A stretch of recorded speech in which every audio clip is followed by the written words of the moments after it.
자, 그런데 이 앞에 요 남쪽에서 벌어지는 요 문제뿐 아니라 우리가 조금 더 시야를 확대해서 남북 관계에서 벌어지는 문제들을 보면은요, 이것도 굉장히 급격한 변화들이 만들어지고 있죠.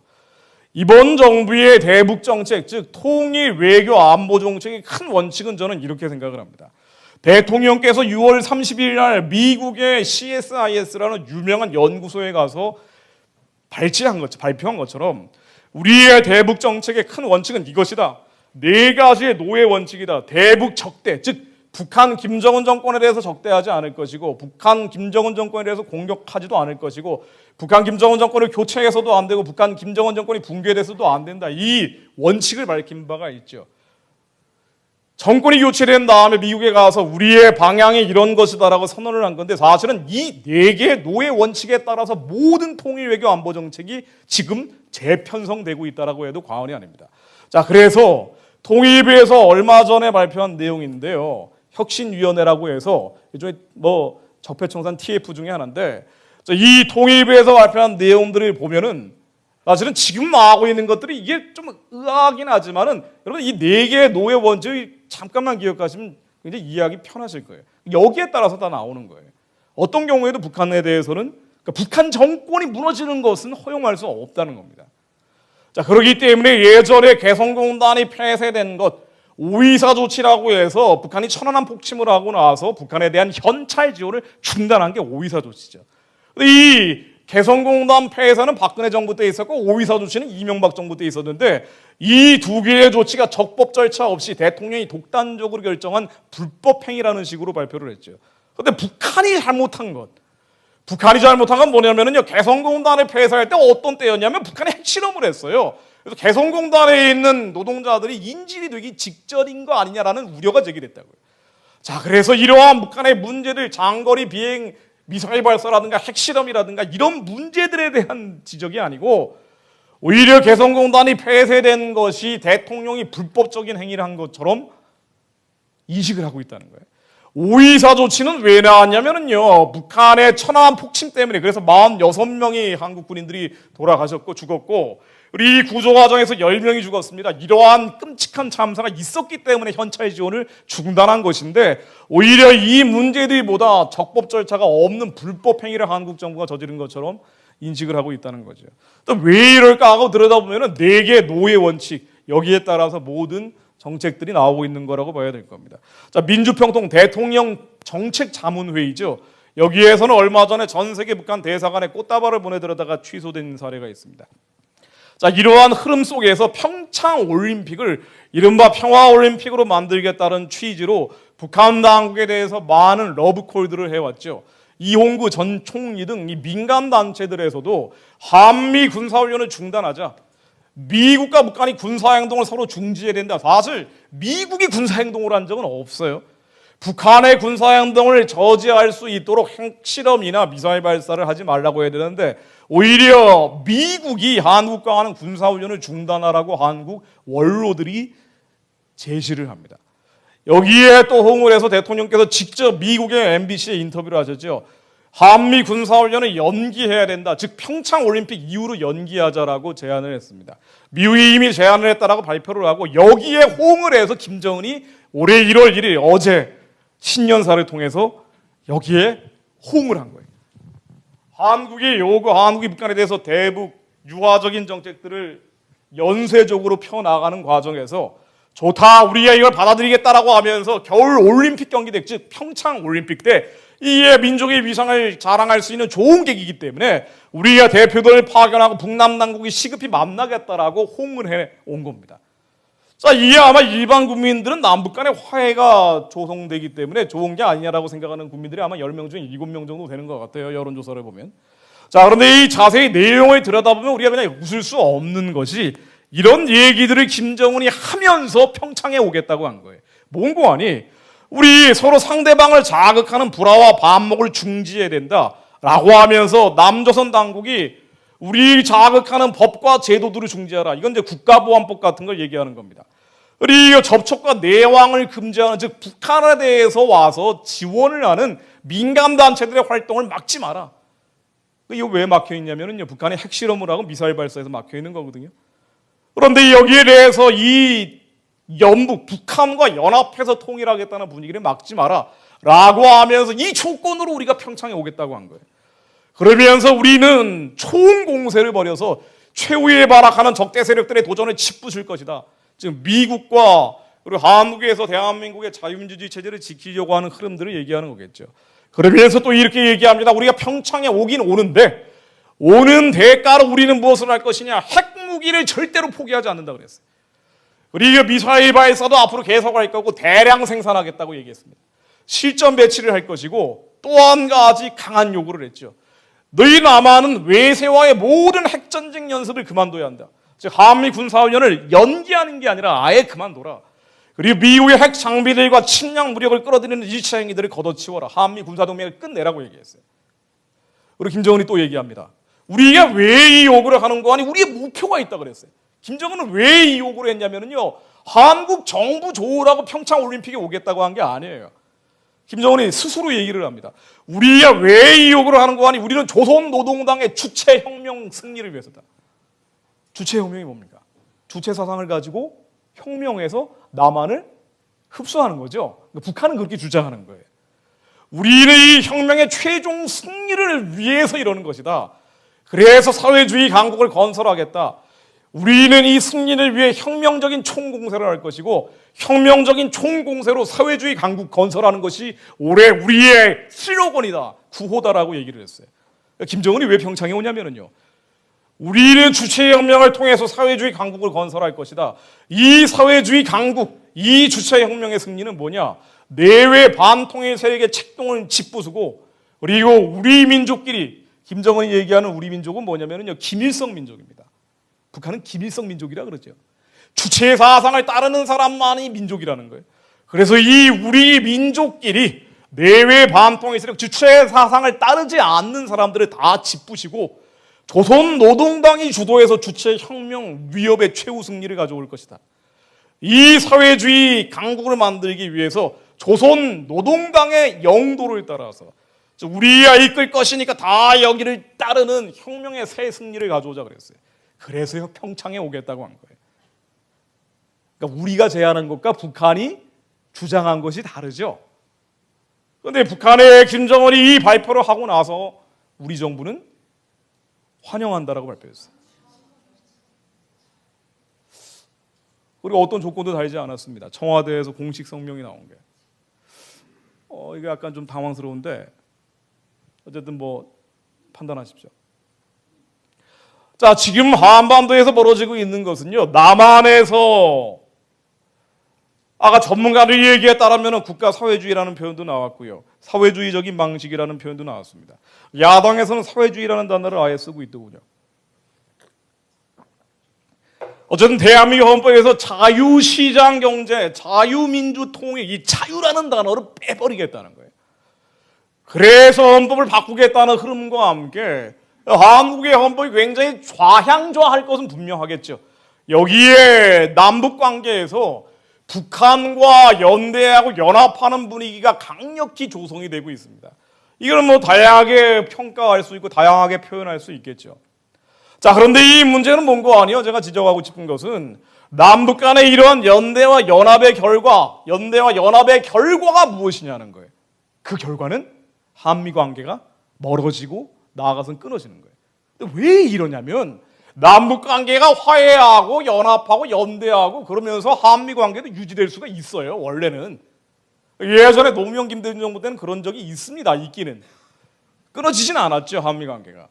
그런데 이제는 그럴 수가 없는 상황이 된 게 북한이 핵무기를 완성시켰다라고 하기 때문에, 이 핵무기가 ICBM이고 대륙을 날아가서 미국에 떨어뜨릴 수 있는 수준이 됐기 때문에 그 미국 입장에서도 이제는 어쩔 수가 없는 거예요. 북한의 핵미사일이 미국 본토를 때리고 미국 국민을 죽일 수 있는 상황이 되니까 둘 중에 하나인 거예요. 북한의 핵무기를 더 이상 놔둘 수가 없는 거예요. 그래서 한국도 북한 편에 설 건지 아니면 미국 편에 설 건지를 요구하고 있는 거예요. 근데 우리가 지금 남북 간의 화해, 협력, 연대라는 이름으로 이런 식의 조인이 이루어지게 되면은요, 그러면은 결과적으로 한미 관계는 멀어질 수밖에 없는 구조적인 환경에 처해 있는 겁니다. 우리 미국은 아예 시한을 설정을 했죠. 3개월. 이게 이미 한 달이 거의 다 지나갔습니다. 북한은 이미 핵무력을 완성했다고 하고 있는데 미국은 아직까지는 거기가 아니라고 보는 것 같아요. 이 핵무력 완성이라는 건 ICBM 대륙간 탄도미사일, 즉 미국을 공격할 수 있는 대륙을 날아가는 미사일이 완성되는 겁니다. 자, 이것이 앞으로 한 3개월 정도면 완성이 된다. 미국이 한 달 전쯤에 발표한 거예요. CIA를 통해서. 그래서 앞으로 남아있는 개월 수는 2달 정도입니다. 미국 입장에서는 앞으로 남은 2달 안에 뭔가 결정을 해야 돼요. 한국을 아예 포기하든가 아니면 북한이 때리든가. 뭔가 양당 간에 결정을 해야 되는 거예요. 자, 이런 상황에서 남북이 화해, 협력, 연대, 연합이라는 분위기로 확 쏠려가니까 당연히 한미 간의 관계는 굉장히 껄끄러워지고 있는 겁니다. 그래서 한미 군사훈련 연기, 중단까지 안 간다 하더라도 평창 동계올림픽을 계기로 한미 군사훈련을 연기하자는 얘기가 나오자 주한 미군 사령관을 했던 사람들이 연쇄적으로 인터뷰에 나섰죠. 이런 일은 한국 역사상 처음 있는 일이죠. 뭐라고 이랬냐면 벌벨 주한미군 사령관입니다. 이 사람이 예전에 주한미군 사령관 했던 사람인데 누구라도 한미 준비 태세를 협상수단으로 사용한다면, 즉 한미 군사훈련을 연기하는 것을 북한을 달래기 위해서 사용한다면 그런 것은 두 나라의 병력, 즉 남한에 있는 28,000명 주한미군뿐 아니라 미국 본토에 있는 병력들까지 위험에 빠뜨릴 수 있다. 그리고 한국 시민을 위험케 하는 것이기 때문에 그것은 내가 받아들일 수 없다라고 제안을 하겠다라고 얘기를 했어요. 그러면서 만약 이런 일들이 벌어지면, 즉 한미 군사훈련을 연기하겠다는 얘기를 누군가 한다면, 많이 했죠. 한국에서 많이 했죠.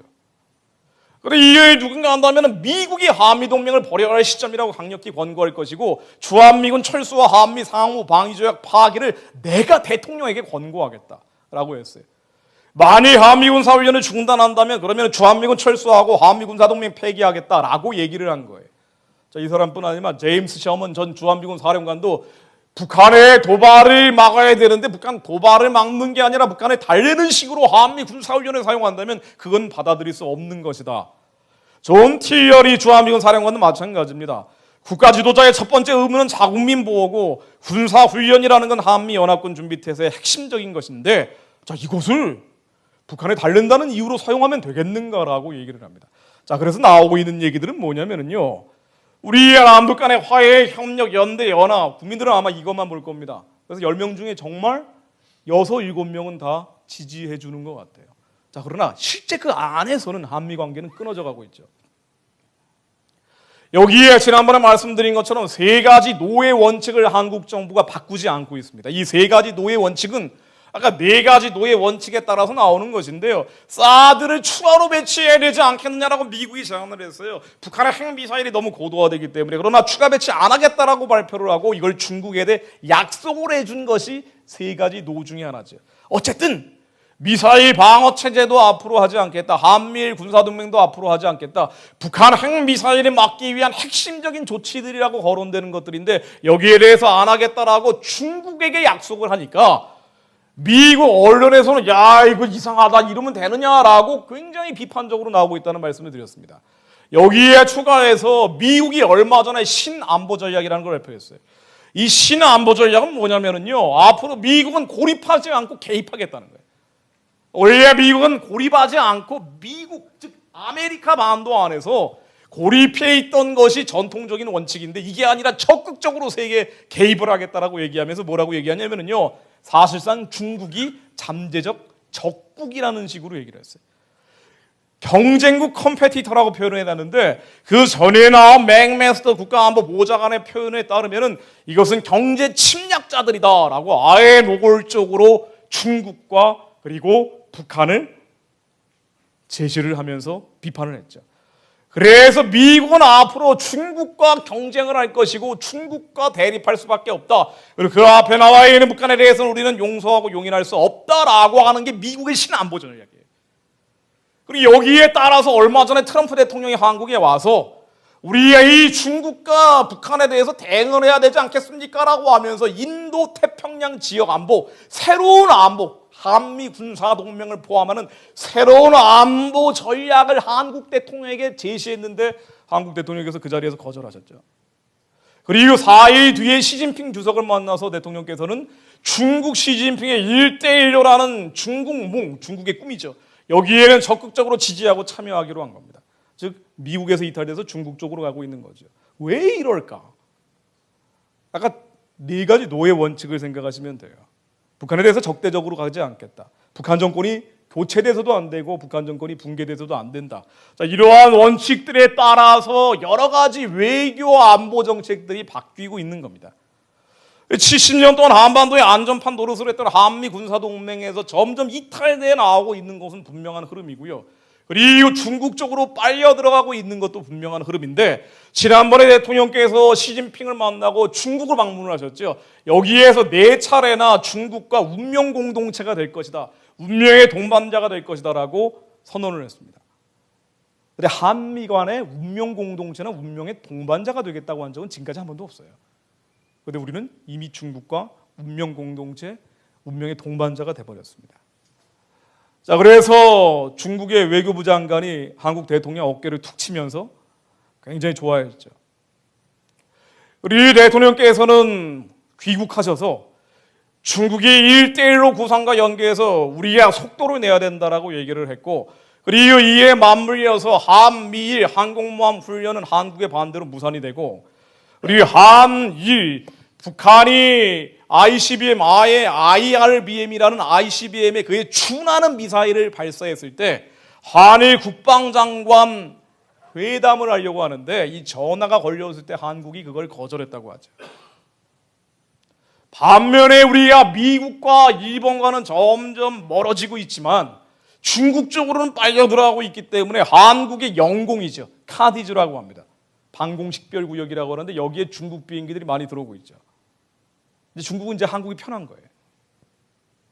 중국의 군용기가 12월 18일에 이어도 근처에는 한국 방공식별구역에 무단으로 침입을 했습니다. 폭격기까지 데리고. 일부러 그러는 거죠, 한국. 괜히 이제 우습게 보는 거죠, 한국. 근데 중국은 원래 그런 나라입니다. 예전에 천안함 사건 때도 이렇게 얘기했죠. 중국의 현역 장군이 한국에 와서 이렇게 얘기했어요. 미국만 없었으면 너희들 예전에 손 봤을 거다라고 얘기했습니다. 그러니까 지금 이제 손을 보기 시작하는 거죠.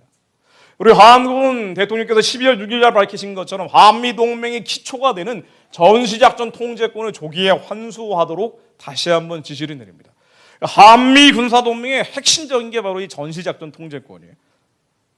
이 전시작전 통제권이라는 것은 북한이 남침을 했을 때 미군이 남한에 28,000명으로 모자라단 말이에요. 그래서 미국 본토에 있는 많은 병력들이 와가지고 막아줘야 되는데 이 막아주는 것들을 하기 위해서는 자동적으로 개입할 수가 없어요. 지금 구조에서는. 그래서 전쟁이 만일 난다면 작전 통제권이라는 것을 한국과 미국 대통령 밑에 있는 미군 사령관이 갖도록 해서 미국과 북한이 싸울 수 있도록 하자. 그러면은 미국 본토에 있는 69만 5천 명의 병력들이 한국에 자동적으로 올 수 있는 거 아니냐. 그래서 만들어낸 게 박정희 대통령 때의 전시작전 통제권인데 이거를 자주와 주체라는 이름으로 한국이 가져오겠다는 거죠. 그러면 한미연합사라는 게 사실상 무력화되면서 한미 군사동맹도 근본부터 흔들리게 됩니다. 자, 이러한 흐름과 함께 나아갈 길을 제시하고 있죠. 이게 평화체제입니다. 평화협정이죠. 7월 6일에 대통령이 베를린에서 밝히신 것처럼 우리가 가야 될 길은 평화협정과 평화체제다. 그런데 이 얘기가 나오기 이틀 전에 중국의 시진핑과 러시아의 푸틴이 이 얘기를 똑같이 했었어요. 즉 한국은 미국에서 일본에서 이탈돼서 중국, 러시아 쪽 점점 이쪽으로 가고 있는데 해양이 아니라 대륙으로 가고 있는데 자, 이 대륙으로 가고 있는 이유가 뭐냐? 북한 문제 때문에. 이 4가지 노예 원칙 때문에. 그래서 이 평화협정을 맺는 수준까지 가게 된다. 평화협정을 맺는 수준까지 가게 된다. 그렇게 된다면 이게 이른바 시진핑이 얘기했던 쌍중단 쌍계병행인데 이렇게 되면 주한미군은 철수하게 되겠죠. 우리 한국의 신천지 같은 단체들이 정부의 이런 정책에 호응을 해서인지 민간에서 평화협정을 맺기 위한 1,000만 명 서명운동을 이미 시작해서 100만 명 정도 서명을 받은 상태입니다. 신천지는 요즘 굉장히 왕성한 활동을 하고 있죠. 지난 12월 24일 날 광화문에서 집회하고 있는 모습입니다. 한국의 교계를 한기총과 CBS를 포함한 한국 교계를 반국가 반사회 집단으로 통칭하면서 어마어마하게 모였더군요. 그러니까 지금 이런 흐름들이 어떤 흐름들인지 이제 직관적으로 이해하실 필요가 있을 것 같습니다. 뭐 하나하나 이해하는 것은 뭐 그다지 큰 의미가 없고요. 이 나라가 가야 될 길은 북한을 여느냐 열지 않느냐예요. 북한 체제가 끝나느냐 끝나지 않느냐입니다. 사실은 우리가 잘나서 그런 것이 아니고요. 북한의 악이 너무나 창궐했기 때문에 북한이 이제 끝나가고 있는 겁니다. 저들의 악이 너무나 관영하기 때문에 이제 망해가는 거예요. 그래서 북한 체제가 망해가고 끝나가면서 북한 땅에 복음이 들어가고 2,400만 동포들에게 신앙의 자유가 회복되기 직전까지 와 있는 겁니다.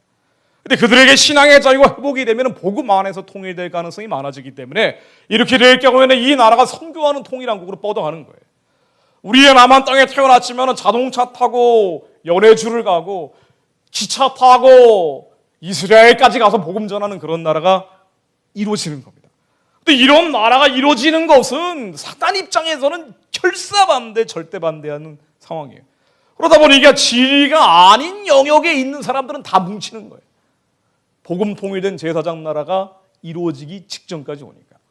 그래서 하나님을 모르는 사람들 혹은 하나님을 안다고 말을 하지만 신앙은 없는 사람들 혹은 썬데이 크리스찬들 이런 사람들 정말 하나님이 가야 될 이 민족의 길, 이 백성들의 길을 모르는 사람들은 이게 뭐가 문제인데? 라고 대답을 하는 거예요. 그러다 보니 지금 한미연합훈련을 평창올림픽 이후로 연기하자 그러면 10명 중에 7명 가까이가 동의한다고 나오죠. 거의 같은 흐름이에요. 10명 중에 7명입니다. 아마 주한미군이 철수한다 그래도 10명 중에 7명은 동의할 것 같아요. 헌법을 개정한다고 해도 10명 중에 7명은 동의를 합니다. 자, 그런데 만약 이런 일들이 정말 앞으로 현실이 된다면 간단합니다. 앞으로 이런 일들이 정말 현실이 된다면 너무나 단순하고 명료하고 명쾌한 얘기예요. 앞으로 어떤 일이 벌어지느냐? 앞으로 어떤 일이 벌어지겠습니까? 한국이 헌법을 바꾸고 북한하고의 연대, 연합, 공조가 점점 심해지고 한미 군사훈련은 연기가 아니라 이제 중단되고 한미 군사훈련이 해체되고 주한미군이 철수하는 운명까지 가게 된다면 그럼 어떻게 되겠어요? 한국은 급진적으로 좌경화되겠죠. 사실상의 적화라고 부르는 사람들도 있습니다. 자, 한국이 급진적으로 좌경화되면은 그 다음에는 어떤 일이 벌어지느냐? 한미 군사훈련이 중단되고 한미 군사동맹이 해체된 상태예요.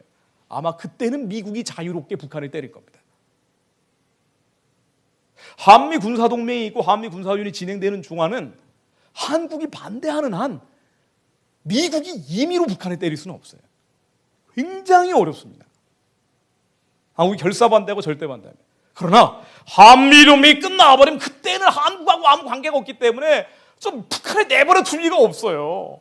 그때는 프리핸드라 그러죠. 자유로운 손에서 그때는 마음 놓고 북한을 때릴 거예요. 아마 한국에 전쟁이 난다고 한다면 제가 누차 말씀드렸던 것처럼 지금 미국이 한미 군사동맹이 있는 상태에서 북한을 때려서 전쟁 나는 게 아니고요. 한미 군사동맹이 해체되고 주한미군이 철수한 뒤에 전쟁이 날 가능성이 있을 겁니다. 아주 단순하게 도식화시켜서 말씀드리면 대한민국은 지금 사실상의 적화로 가든가 그리고 이 사실상의 적화를 거치면서 전쟁으로 가든가 아마 이 둘 중에 하나를 거치게 될 가능성이 많습니다. 뭐 미래를 하나님은 아시겠죠. 그러나 단순히 흐름은 그렇게 진행이 되고 있는 거예요. 물론 사실상의 적화 이것을 정의와 평등과 연대를 확대하는 것이다라고 사회주의자들은 주장을 합니다. 그리고 한미 군사동맹이 해체되고 주한미군이 철수를 해도 전쟁으로는 가지 않도록 중국과 러시아의 힘을 동원해서 막을 것이다라고 얘기를 해요. 그러나 미국은 한국과의 관계가 없으면 북한을 내버려 둘 리가 없어요. ICBM이 완성돼서 미국의 본토가 위협을 받고 있는데 내버려 둘 리가 없습니다. 그래서 사실상의 적화를 거치면서 전쟁으로 갈 가능성이 있는데요. 경제적으로는 어떻게 될까요? 어떤 경우든 한국 경제는 굉장히 안 좋아질 겁니다. 그런데 이 앞으로 나와 있는 사실상의 우리가 눈으로 보이는 것들인데 흐름들인데 국민들은 왜 이쪽으로 가고 있을까요? 모르는 거겠죠. 죄악과 음란에 빠지면 이런 거 느낄 수가 없어요. 하나님의 길을 알 수가 없는 사람들은 왜 하나님의 길로 가야 되느냐라고 반문할 수밖에 없는 겁니다. 하나님은 이 땅에 전쟁이나 적화를 바라시는 분이 아니에요. 하나님은 주님께서 이 땅에 주신 민족이 가야 될, 이 백성들이 가야 될 길로 가라고 하시는 분이에요. 그래서 하나님이 가나안으로 가라고 하면 가나안으로 가야 되는 거예요. 우리 가나안으로 가는 것은 복음통이 된 제사장 나라입니다. 그래야 우리가 전쟁도 막고 사실상의 적화도 막는 거예요. 근데 우리 하나님의 길을 무시해버리면 어려움을 겪을 수밖에 없는 겁니다. 이게 아마 심판일 거예요. 우리가 심판을 겪은 다음에 그 다음에 깨어날 수도 있겠죠. 그거는 정말로 한국 교회가 얼마나 깨어나느냐에 달려 있을 겁니다. 자, 그런데 이게 지금까지 그냥 상식적인 이성적인 흐름이었다면 이제까지는 재미가 없고요. 제가 요 얘기 드리면서 말씀을 정리하려고 합니다. 여기에 보이지 않는 돌발 변수들이 있다는 거예요. 이 돌발 변수, 지금 미국이 주도하고 있는 북한에 대한 압박과 제재입니다. 얼마 전에 10번째 대북제재 2397 유엔 결의안이 또 하나 나왔는데 이게 뭐 별거 아니에요. 별거 아닌데 여기에 한 가지 분명한 건 뭐냐면 김정은의 스트레스를 굉장히 가중시키고 있는 건 분명하다는 거예요. 자, 지금까지 제가 둘 중에 하나로 갈 수 있다는 말씀을 드렸습니다. 이 둘 다 재미없는 미래예요. 그렇죠? 특히나 한국 교회 입장에선 결코 선택하고 싶지 않은 미래입니다.